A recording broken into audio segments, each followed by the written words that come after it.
Hey, Scott Parody here. Welcome. Thanks for joining me. This is a continuation of my sneak peek into my current money project.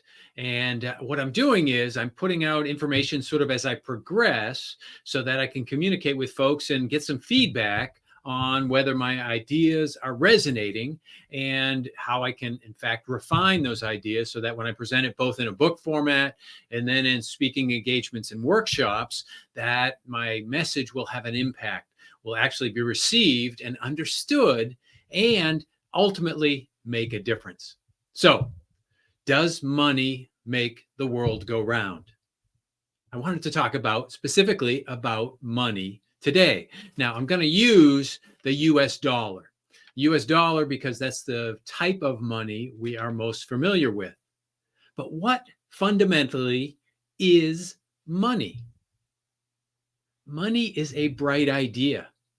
It's a social construct, a technology, a tool developed by people to solve a problem. The problem is on how do we exchange value? So back in the day, and there's an argument about whether the first money was actually debt, and that is social obligations that evolved into something tangible that we call money. And then that was used to conduct trade in terms of extending credit and then paying debts. So money was used for those options. But in the early days, the other argument is that money evolved as a commodity. Human beings in society evolve three things, if you will, three things. The first thing is we evolve spontaneously language, a way to communicate with one another, a way that we can then progress collectively. We do that first with language. The second thing that evolves spontaneously is law. So we could say law, rules, regulations, norms, mores, customs, just a way that everyone has essentially agreed on how we're going to interact and get along. The third thing that evolves spontaneously is money. Money. And money specifically is to solve a problem of exchanging value. The earliest forms of money, if we could argue it's debt, but let's get beyond that for a second and think about commodity money. Most folks are familiar with commodity money. Commodity money back in the day were simple things like seashells or beads or cattle. Grains were widely used as money. In some places, rocks, actual rocks, were used as money. Salt, pelts, all kinds of, even cigarettes in certain circumstances were used as money. Most commonly and most widely around the world, metals evolved to be widely accepted as a form of money. Metals like gold, particularly silver, very widely, copper, and then amalgamations like bronze and so forth in various forms. But gold and silver rose to the top to be the most widely accepted form of commodity money around the world. And now commodity money, the idea is that commodities have an intrinsic value. So you could have a use value. So if you're getting paid in salt, by the way, came from the word salary comes from salt. And this idea of you're paid in salt, and that was your salary, is what the word salary that we use today. But the idea is that this commodity has an intrinsic value. And you could use that commodity for salt, in this case, preserving or flavoring food, and cattle, ultimately as food, or grains as food, seashells and beads as ornamentation, but a level of intrinsic value. But most widely, as gold and silver became the most widely accepted form of money, then gold and silver were those commodities of money. Now, paper money, originally the Chinese, it originated in China 1,000, 1,500 years ago, was the first example of paper money. But typically, when we used paper, it was in place of or a placeholder for a commodity. So in this case, it could be most widely accepted or known as gold. So back in the day when we were on the gold standard, this paper was actually a claim on amount of gold. But we went off the gold standard completely in 1971. Richard Nixon took the United States off the gold standard. And since we were the reserve currency, the world has left the gold standard. So this dollar, the US dollar, is backed by nothing. Now, if you look at this and you go to the Fed's website and say, what's the dollar backed by? They will say the full faith and credit of the US government. Well, what does that mean? We are the US government, if you understand what I'm saying here. So there is nothing tangible backing the US dollar. The dollar and all fiat currencies, there are 160 plus or minus fiat currencies around the world. These are fiat currencies. We're not backed by anything. They are money by declaration. And the only reason they work and exist is because people, you and I, trust that this is money. Now, money in economics terms is the medium of exchange. So I will provide something of value. You'll give me money, medium, to exchange this value. It's a unit of account. We like to quantify everything in dollars. So our pay is in dollars. Our house is worth so many dollars. Our car costs so many dollars. Everything we just use as an accounting for us in the United States in dollars. And then it is a store of value in that this has no intrinsic value, but it will hold some value as long as we trust it. I will give it to you. You will then, for a period of time, hold $100 in this case for a amount of value that you can then turn to someone else to collect something of value. Now, as you know, this is depreciating as we generate and print more money. So this is always depreciating. So it's not holding fast in its store of value. But for a temporary period of time, it has a certain amount of staying ability, if you will.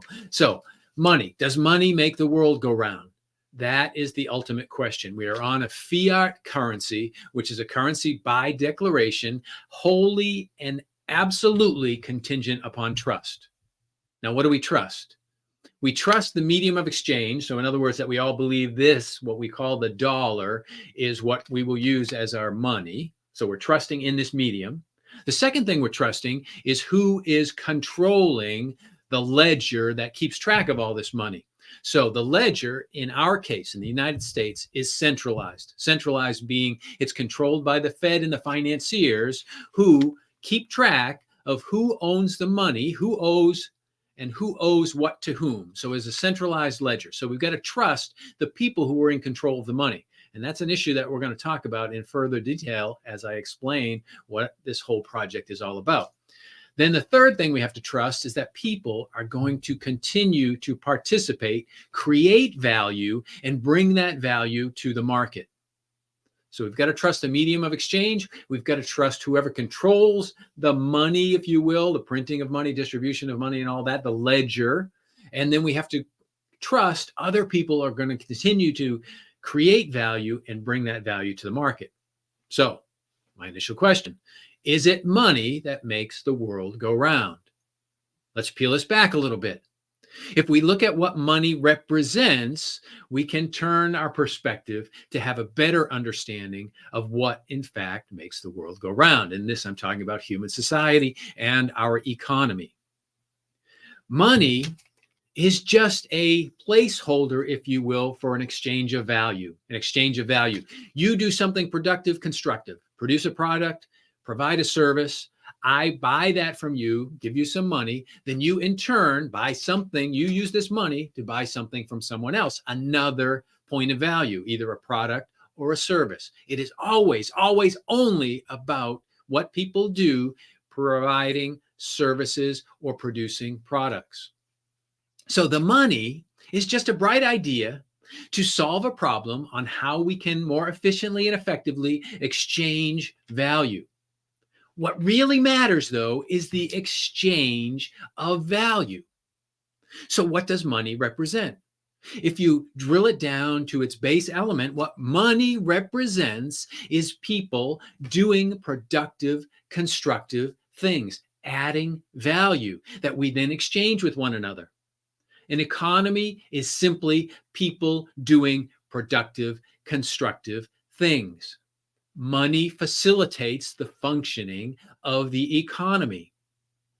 Money is not what drives our our train, if you will. It is people doing productive things. But in a future video, I'm going to talk about what happens is we get misguided. We lose focus on what's important. And what's important is people doing things, and we start to empower money. Once we empower money, the game changes. The game changes in a significant way. But ultimately, the point I want you to think about, remember, and comment on, give me some feedback on this. Ultimately, the economy and the basis for money is human beings doing constructive, productive things, creating, connecting, collaborating, creating, adding value. And then we exchange that value. We use money to help facilitate that exchange. That is what an economy is based on. That is what drives our train around the world. It is not the money until we empower the money, and then things go awry. So that's what I want to talk about in the next video that you see posted. What I'm going to focus on specifically is this idea of we as human beings love to put ourselves in a hierarchy, and that hierarchy impacts how we use this money. But for now, think about those points. What money is: a bright idea, a social technology, if you will, a tool to facilitate human beings doing productive things. It's a very different perspective on what most people think about money. People doing productive things is what our economy is all about. It is what our prosperity is all about. That is what drives this train. It's not the money. But please, by all means, let me know what you think, and I'll see you next time.